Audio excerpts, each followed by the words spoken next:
पुण्याच्या रांजणगाव एमआयडीसी परिसरामध्ये रविवारी सायंकाळी रात्रीच्या सुमारामध्ये एक अपघात घडला। या अपघातामध्ये अनेक जण गंभीर जखमी झाले, तर 4 ते 5 वाहनांना ठोकर दिली होती।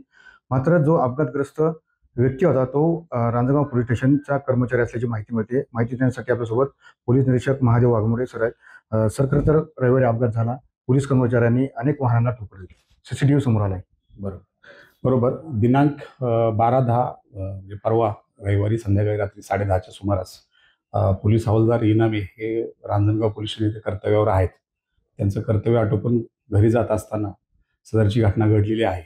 त्यांच्याकडील किया चारचाकी गाडी हे कारेगावकडून शिक्रापूरकडे जात असताना गाडीवरचा त्यांचा ताबा सुटला आणि रोडच्या कडेला उभी असलेली रिक्षा आणि 2 दुचाकी भरधाव वेगात त्यांनी सदरचा अपघात केलेला आहे। बाजूला उभे असलेले 2 जे काही पुरुषोत्तम काठोळे, नंतर अभिषेक पवार आणि सनी मस्के हे गंभीररित्या जखमी झालेले आहेत। इतर 4 लोक देखील किरकोळ जखमी झालेले आहेत, त्यांच्यावरती उपचार सुरू आहेत।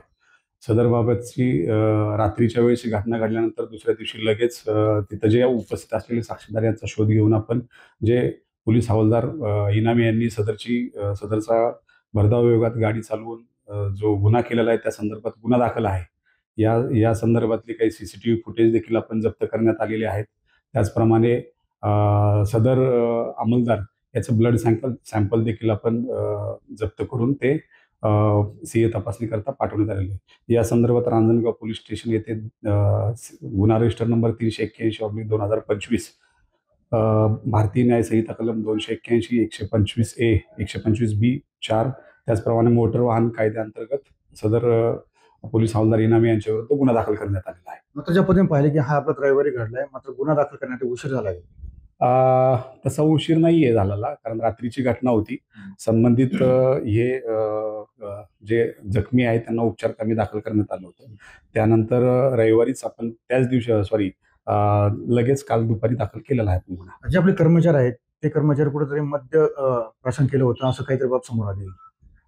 सदरच्या घटनेच्या अनुषंगानं तात्काळ जे काही गुन्हा दाखल करून संबंधित पोलीस हवालदार इनामे यांचा आपण ब्लड सॅम्पल घेतलेला आहे। ते सीएस तपासणीसाठी पाठवून जे काही अहवाल येतील, ऑलरेडी गुन्हा दाखल आहे, अहवाल आल्यानंतर पुढील त्याच्यावरती कारवाई करण्यात येईल। या अपघातामध्ये किती वाहनांचं नुकसान झाले आणि किती जण गंभीर आहेत? एक पॅगो रिक्षा जी रोडच्या कडे थांबली होती आणि जे 2 दुचाकी आहेत त्यांना मागून ठोकर दिलेली आहे। एकूण 3 वाहनांचं नुकसान झालेलं आहे आणि एकूण 7 जण जखमी आहेत याच्यामध्ये। त्यातले 3 जण गंभीर आहेत जखमी आणि इतर जे आहेत ते किरकोळ जखमी आहेत। नक्की ज्या पद्धतीने पाहिलं की खरं तर हा जो अपघात झाला, हा अपघात म्हणजे 3 वाहनांना ठोकर दिली आहे, त्यासोबत 7 ते 8 जण गंभीर असल्याची माहिती या ठिकाणी दिलेली आपल्याला पाहायला मिळते। त्यामुळे अतुल स्वामी, सुनील दिवे, टीव्ही मराठी, रांजणगाव, पुणे।